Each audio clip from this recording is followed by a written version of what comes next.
Welcome to V3 news లక్ష్యం సమాజహితం. నేను గంగోత్రి. ముందుగా బులెటిన్ లో హెడ్లైన్స్ చూద్దాం.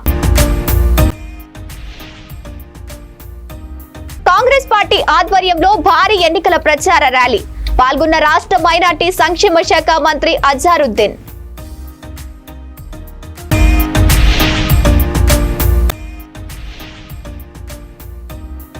గడప గడపకు తిరుగుతూ ఓట్లను అభ్యర్థించిన ఎమ్మెల్యే. ఎన్నికల ప్రచారంలో పాల్గొన్న కుంభం అనిల్ కుమార్ రెడ్డి.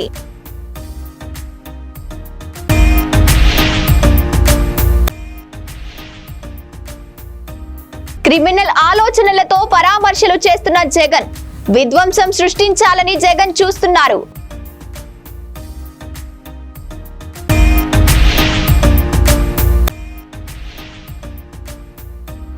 స్కూల్ బస్సు బోల్తా పలువురు విద్యార్థులకు గాయాలు. ఏలూరు జిల్లా గుడిపాడులో చోటు చేసుకున్న ఘటన.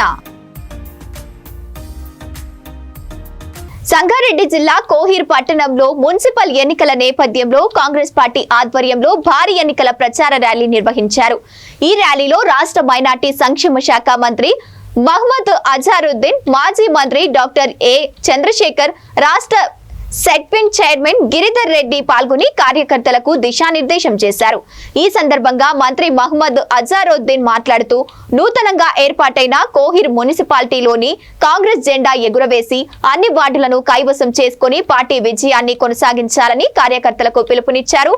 ప్రజా సంక్షేమమే లక్ష్యంగా కాంగ్రెస్ ప్రభుత్వం అమలు చేస్తున్న పథకాలను ఇంటింటికి తీసుకెళ్లాలని సూచించారు.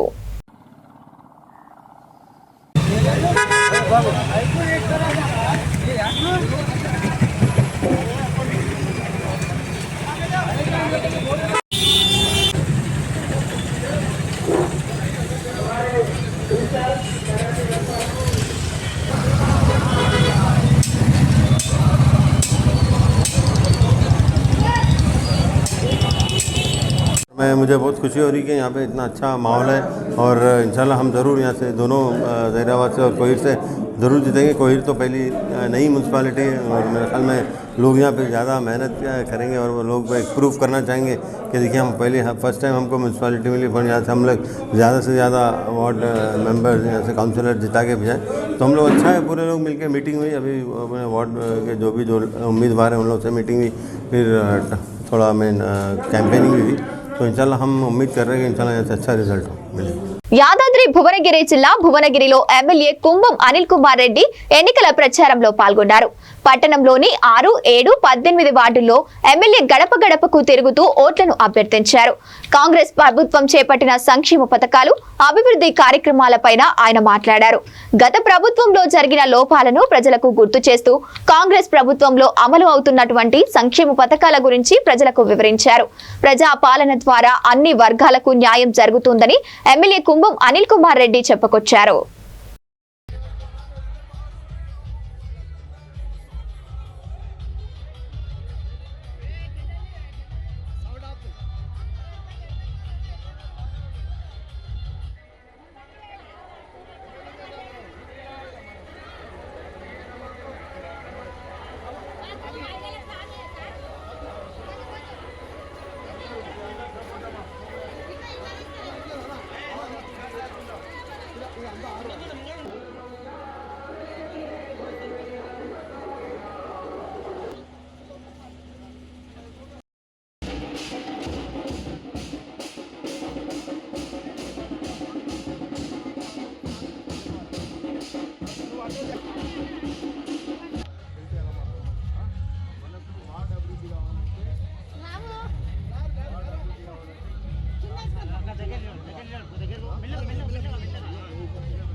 మరి ముఖ్యమంత్రి గారి స్వయాన వచ్చి నల్గొండ ప్రజల ఆకాంక్ష పూసి ప్రక్షాళనకు నడుం బిగించి పాదయాత్ర చేసింది. అక్కడ ఆ సందర్భంగా బ్రిడ్జికు 47 కోట్లు శాంక్షన్ చేసింది. ఇక్కడ రుద్రవెల్లి బ్రిడ్జ్ శాంక్షన్ చేసింది. ఒక పక్క బ్రిడ్జిలు, రోడ్లు మరి గ్రామీణ పంచాయతీలు కానీ మున్సిపాలిటీలలో మరి ప్రత్యేకమైన శ్రద్ధ ఇప్పుడు మున్సిపల్ ఎలక్షన్స్ వచ్చినాక ఇంకా జోరుగా అభివృద్ధి జరుగుతుంది. ఆల్రెడీ గత సంవత్సరం నుంచి నడుస్తుంది, ఇంకా బాగా చేసే కార్యక్రమం చేస్తాము. మేము ఒకటే విజ్ఞప్తి చేస్తున్నాం. ఈరోజు గత 10 ఏళ్లలో ఇంద్రమిల్లు రాలే, ఈరోజు ఇల్లు రాలే, ఈరోజు ఇంద్రమిల్లు ఇచ్చే కార్యక్రమం వస్తుంది. గత 10 ఏళ్లలో రేషన్ కార్డు రాలే, ఈరోజు రేషన్ కార్డులు వస్తున్నాయి. గత 10 ఏళ్లలో సన్నబియ్యం రాలే, ఈరోజు సన్నబియ్యం వస్తుంది. 200 యూనిట్ల ఉచిత కరెంటు గృహజ్యోతి కింద వస్తుంది. ఉచిత బస్సు మహిళలకు ఇచ్చే కార్యక్రమం జరుగుతుంది. మరి ఇట్లా గొప్ప కార్యక్రమాలు 2 లక్షల రుణమాఫీ జరుగుతుంది. మరి రేషన్ కార్డులు వచ్చినాయి. మరి మహిళలకు పావుల వడ్డీ కాదు, వడ్డీ లేకుండా రుణాలు వస్తున్నాయి. మరి ఇవన్నీ కూడా చేసినందుకు మేమందరికీ కూడా భువనగిరి ఓటర్లకు, పోచంపల్లి మున్సిపాలిటీ ఓటర్లకు ఒక్కటే విజ్ఞప్తి చేస్తున్నాం. మీరు ఓటు వేసే క్రమంలో, ఓటు వేసే ఆఖరి నిమిషంలో ఆ క్యూలో నిలబడ్డప్పుడు మా ముఖ్యమంత్రి గారు చెప్తున్నారు, మీరు చిత్తశుద్ధితోటి ఒక ఆలోచన చేయండి. ఈ ప్రభుత్వం మాకు రేషన్ కార్డులు ఇచ్చిందా లేదా, మాకు సన్నబియ్యం ఇచ్చిందా లేదా, ఇంద్రమిల్లు ఇచ్చిందా, మరి మాకు సంబంధించిన గృహజ్యోతి కరెంట్ ఇచ్చిందా, ఫ్రీగా ఇచ్చిందా లేదా, ఉచిత బస్సు ఇచ్చిందా, ఇవన్నీ కూడా ఆలోచన చేసి మీకు మేలు జరిగిందని అనిపిస్తే ఇవన్నీ నిజంగానే జరిగినాయంటే మీరు కాంగ్రెస్ ఓటేసి మా కాంగ్రెస్ కౌన్సిలర్ అభ్యర్థులను గెలిపించి మరి Bhuvanagiri municipality and Pochampally municipality Congress chairman గెలిపించాలి, మున్సిపల్ కౌన్సిలర్ గెలిపించాలని విజ్ఞప్తి చేస్తూ అభివృద్ధి కార్యక్రమాలు చేస్తామని కూడా ఈ సందర్భంగా చెప్తున్నాం. అంటే ఇది ఉన్నది 5 రోజులు. 33 జిల్లాలు ఉన్నాయి, 10 ఉమ్మడి జిల్లాలు ఉన్నాయి. బహుశా ఈ సందర్భం టైం సరిపోదేమో అనుకుంటున్నాం. ఏది ఉన్నా ముఖ్యమంత్రి గారి ఆశీస్సులు భువనగిరి నియోజకవర్గంలో ఉన్నాయి. ఈ కుంభం అనిలన్న మీద కూడా ఉన్నాయి. మేము అడిగే పనులు ఖచ్చితంగా అన్ని చేసుకుంటాం. ఇక్కడ ప్రజలకు మేము హామీ ఇస్తున్నాం, ప్రతి అభివృద్ధి కార్యక్రమం చేసుకుంటాం, ప్రతి సమస్య పరిష్కారం చేసుకుంటాం. సో భువనగిరి ప్రజలందరినీ కూడా ఆశిస్తున్నాం కాంగ్రెస్ కోట. Thank you. పరామర్శ పేరిట రాష్ట్రంలో విధ్వంసం సృష్టించాలని వైకాపా అధినేత జగన్ చూస్తున్నారని హోంమంత్రి వంగలపూడి అనిత దుయ్యబట్టారు. ప్రజాస్వామ్యంలో అధికార ప్రతిపక్ష నాయకులు ప్రజల్లోకి రావడం తప్పు కాదని, మూర్ఖపు క్రిమినల్ ఆలోచనలతో ఉన్న జగన్ పరామర్శలు చేస్తున్నారో ప్రదర్శనలు చేస్తున్నారో తెలియడం లేదన్నారు. వారానికోసారి బెంగళూరు నుంచి రాష్ట్రానికి వచ్చి విధ్వంసం చేసి వెళ్లాలనేదే ఆయన ఆలోచనగా ఉందని ఆరోపించారు. అనకాపల్లి జిల్లా నక్కపల్లి మండలం సారిపల్లి పాలెంలోని తన క్యాంపు కార్యాలయంలో మాట్లాడుతూ జగన్ తీరుపై హోంమంత్రి అనిత ధ్వజమెత్తారు. అసలు వీళ్ళు వచ్చిన తర్వాత 2019లోని నామ్స్ మార్చేసి పాలు ప్రొక్యూర్మెంట్ అవసరం లేదంట. మరి పాలు ప్రొక్యూర్మెంట్ అవసరం లేకపోతే నెయ్యి ఎక్కడి నుంచి తీసుకొస్తారండి? అక్కడే పెద్ద ల్యాబ్సెస్. అంటే కొన్ని సందర్భాల్లో వాళ్ళు చేసిన పాపాలు చూస్తా ఉంటే తిరిగి అరే పాపం అయిపోయింది అని చెప్పి లెంపలేసుకోవడం మానేసి మళ్ళీ బయటకు వచ్చి తిరిగి చంద్రబాబు నాయుడు గారి మీద, పవన్ కళ్యాణ్ గారిని, లోకేష్ బాబు గారిని క్షమాపణ అడుగుతారు. వీళ్ళు తిరిగి క్షమాపణ అడుగుతున్నారు. ఇదేం దౌర్భాగ్యం అర్థం కావట్లే. అన్ని ప్రజలకి తెలియాలి. మేమేదో రాజకీయ విమర్శలు చేసేసో, రాజకీయాలుగా మీకులాగా బూతులు మాట్లాడేయాలో అలాంటి మేము అనుకోవట్లే. మా నాయకుడు ఒక నిబద్ధతతో మమ్మల్ని ముందుకు తీసుకెళ్తున్నారు. కొంత నిబద్ధత మాకు నేర్పించారు, కొంత నైతిక విలువలతో రాజకీయాలు చేయడం నేర్పించారు. ఈ రోజు మేము ఏదైనా ప్రజల ముందు పెడతాం, ప్రజలే దానికి సమాధానం చెప్పే పరిస్థితి రావాలి. నేను మళ్ళీ కోరుకుంటున్నా, దీని మీద ఇలాగ ఎవరైతే రాజకీయ నాయకులు పరామర్శల పేరుతోనో ప్రదర్శనలు చేసి 6 గంటలు 7 గంటలు 9 గంటలు ట్రాఫిక్ ని ఇబ్బంది పెడుతూ ప్రజలను ఇబ్బందులు పెట్టే పరిస్థితి వస్తే వీళ్ళ మీద ఎలా చర్యలు తీసుకోవాలనేది కూడా న్యాయ నిపుణులను కూడా అడిగి తీసుకుంటాం. కంపల్సరిగా దీనికి ప్రజల దగ్గర నుంచి కూడా మద్దతు కోరుతున్నా.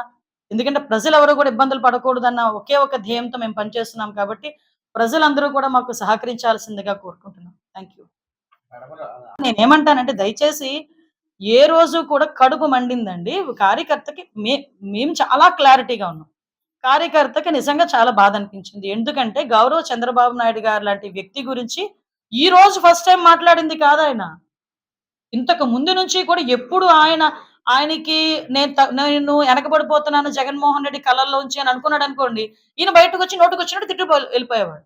అసెంబ్లీ సాక్షిగా గౌరవ చంద్రబాబు నాయుడు గారిని ఆ రోజు సతీమణి గురించి కూడా తప్పుడు మాటలు మాట్లాడితే ఆ రోజు కన్నీళ్లు పెట్టుకుని బయటకు వచ్చారే కానీ ఆ పెద్ద మనిషి ఏ రోజు కూడా ఎవరి మీద కక్ష సాధించుకోవాలి లేకపోతే మేము ఏదో చేయాలన్న ఆలోచన మాకు లేదండి. ఈ రోజు వీళ్ళు చేస్తున్న రాజకీయాల గురించి కూడా చూడాలి. ఒక్కొక్కడు బయటకు వచ్చి రప్పా నొరుగుతానంటాడు. ఏదైనా అంటే మేకలో కోసి దాన్నేమో ఫ్లెక్సీలకి జల్లి రప్పా అంటాడు. మేమేం మాట్లాడకూడదు. ఇంకొకరు కేక్ కట్ చేయడానికి బయట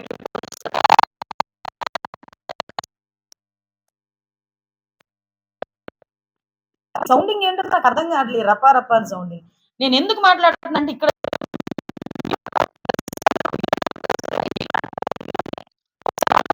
మొన్న రీసెంట్ అనంతపురంలోని సింగనమల కాన్స్టిట్యున్సీలో ఒక హత్య జరిగింది.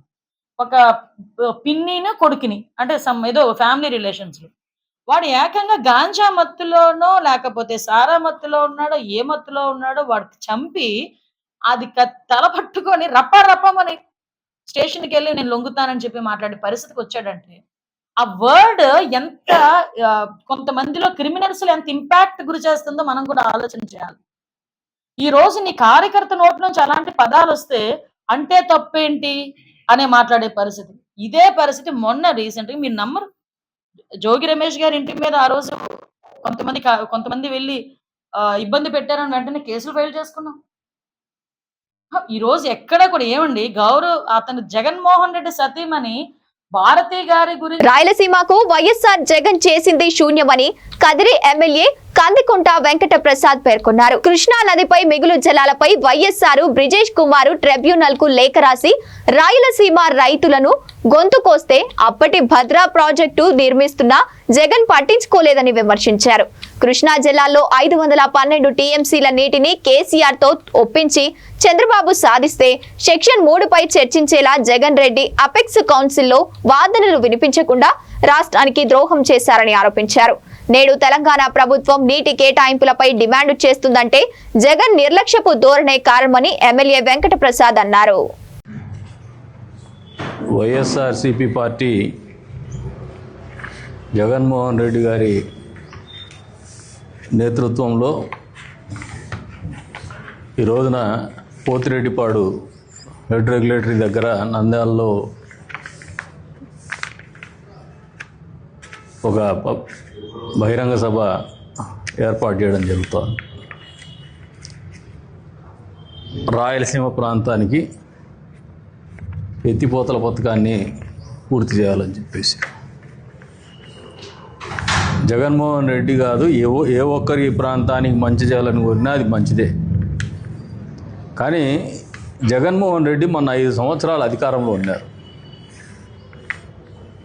5 సంవత్సరాల ఆయన పరిపాలనలో ముఖ్యమంత్రిగా రాయలసీమ ప్రాంతానికి ఎన్ని తాగునీటి అవసరాలు కావచ్చు, సాగునీటి అవసరాల కోసం కావచ్చు,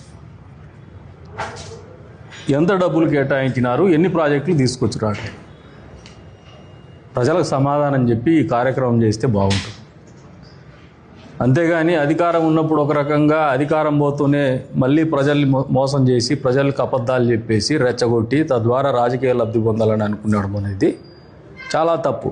ఈ మాట ఎందుకు అంటున్నాం అంటే 5 సంవత్సరాల కాలంలో మీరు ఖర్చు పెట్టిండేదంతా కేవలము 2,000 కోట్ల రూపాయలు మొత్తం మీద ఖర్చు పెట్టారు. దాంట్లో ఒక ప్రాజెక్టుకు 900 కోట్లు మట్టి మాత్రము తవ్వేసుకొని వాడేసుకున్నారు.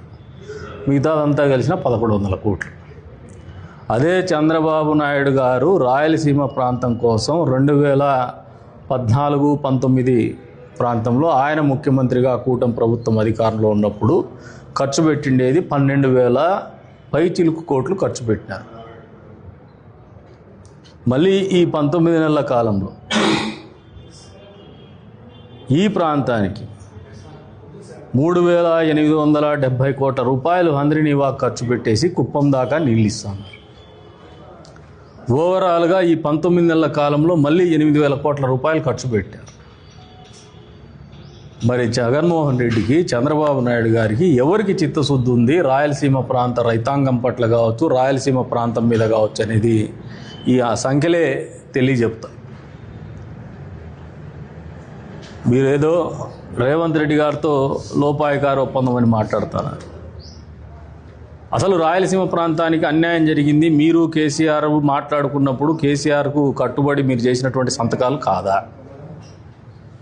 మీ సొంత జిల్లాలో అన్నమయ్య ప్రాజెక్టులో గేట్లు కొట్టకపోతే కనీసం పట్టించుకున్న పాపాన పోయినారా 5 సంవత్సరాల్లో అధికారంలో ముఖ్యమంత్రిగా ఉండి?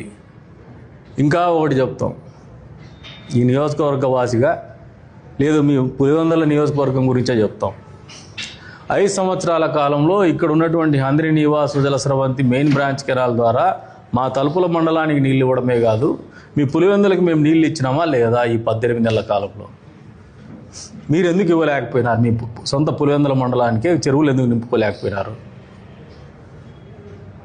మీ పులివెందుల వాళ్ళకి చెప్పండి, మళ్ళీ రాష్ట్ర ప్రజలకు చెప్తారు. కానీ ఈ రోజున ఇటువంటి కార్యక్రమాలు అనేది 2019 ఎన్నికల ముందు కాపులను ఓటు బ్యాంకుగా వాడుకుని వారిని మోసం చేశారని మంత్రి సవిత పెనుకొండలో మీడియా సమావేశంలో అన్నారు. కాకిలాగా ఊరూరు తిరుగుతూ కాపులను మేలు చేస్తామని చెప్పి వారి ఓట్లను దండుకుని నమ్మక ద్రోహానికి పాల్పడ్డారని ఆమె ఆరోపించారు. బీసీలను కూడా ఓటు బ్యాంకుగా వాడుకుని ద్రోహం చేశారని, అధికారంలోకి వచ్చాక ఎస్సీ, ఎస్టీ, కాపు, బీసీలపై తప్పుడు కేసులు బనాయించి వేధింపులకు గురి చేస్తున్నారని మంత్రి సవిత మండిపడ్డారు. మరి నీళ్ళిచ్చాం, కుప్పం నీళ్ళిచ్చాం,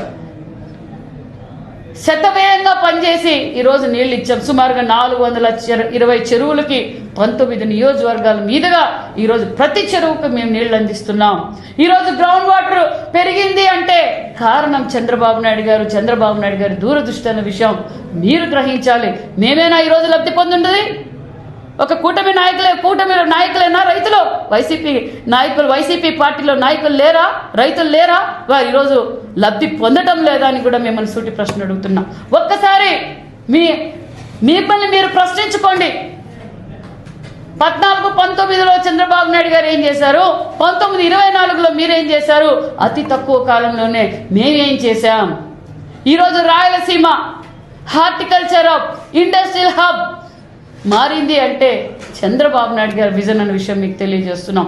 మరి గత 5 సంవత్సరాలుగా మీరు రాయలసీమ రైతులకు ఏ విధంగా ఇబ్బంది పెట్టారో మీకు తెలుసు. గతంలో డ్రిప్ ఇచ్చింది మేము, స్ప్రింక్లర్లు ఇచ్చింది మేము, మళ్ళీ ఈరోజు స్ప్రింక్లర్లు ఇస్తున్నాం, డ్రిప్పులు ఇస్తున్నాం, రైతన్నులకు పెద్దపీట వేస్తున్నాం అనే విషయాన్ని కూడా మీకు తెలియజేస్తున్నాం. మీరు ఈరోజు మీ స్వార్థ రాజకీయాల కోసం, మీ లబ్ధి కోసం, మీ ఉనికి కోసం ఈరోజు మీరు రాయలసీమ ద్రోహి చంద్రబాబు నాయుడు గారు అంటున్నారు. మరి మీరు ముఖ్యమంత్రిగా ఉన్నప్పుడు రాయలసీమ లిఫ్ట్ ఇరిగేషన్ ఎందుకు ఆగింది? ఈరోజు మరి పోతిరెడ్డిపాడుకి వెళ్ళిన నాయకులు ఒక్కసారి మీరు ప్రశ్నించుకోండి, ఒక్కసారి తెలుసుకోండి. ఎందుకు మీరు జగన్మోహన్ రెడ్డిని ప్రశ్నించలేకపోతున్నారు?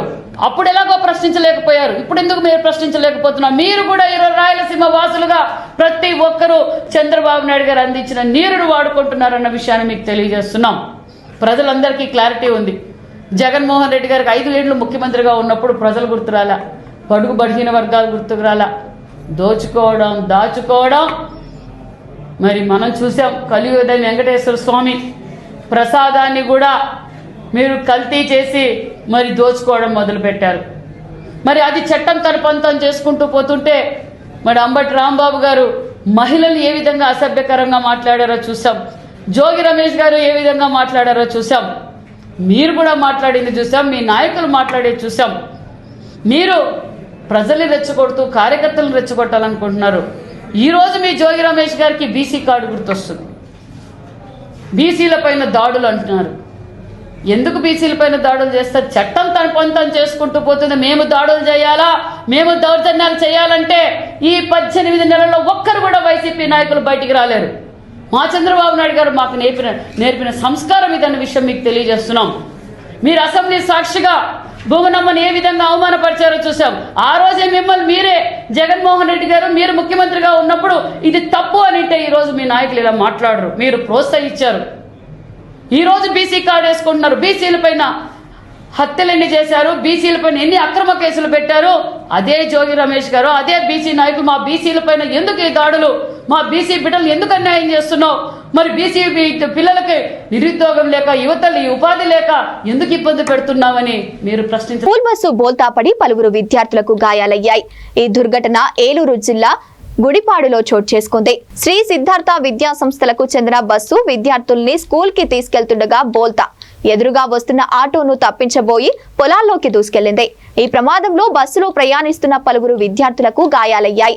వెంటనే అప్రమత్తమైన గ్రామస్తులు గాయపడిన విద్యార్థినులను ఏరియా హాస్పిటల్ కి తరలించారు.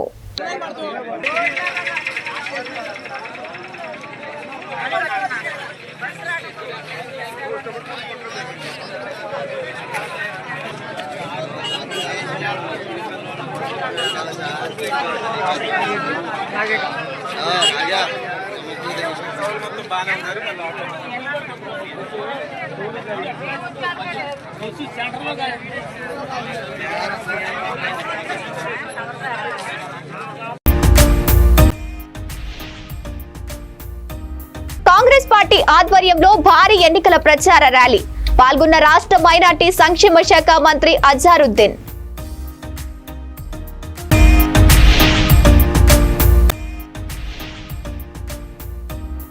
గడప గడపకు తిరుగుతూ ఓట్లను అభ్యర్థించిన ఎమ్మెల్యే. ఎన్నికల ప్రచారంలో పాల్గొన్న కుంభం అనిల్ కుమార్ రెడ్డి.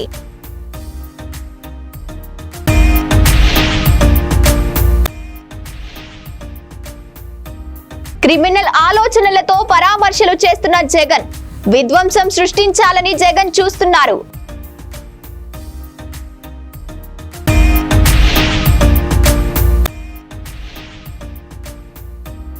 స్కూల్ బస్సు బోల్తా పలువురు విద్యార్థులకు గాయాలు. ఏలూరు జిల్లా గుడిపాడులో చోటు చేసుకున్న ఘటన. ఇవి bulletin updates. Keep watching V3 news. లక్ష్యం సమాజహితం.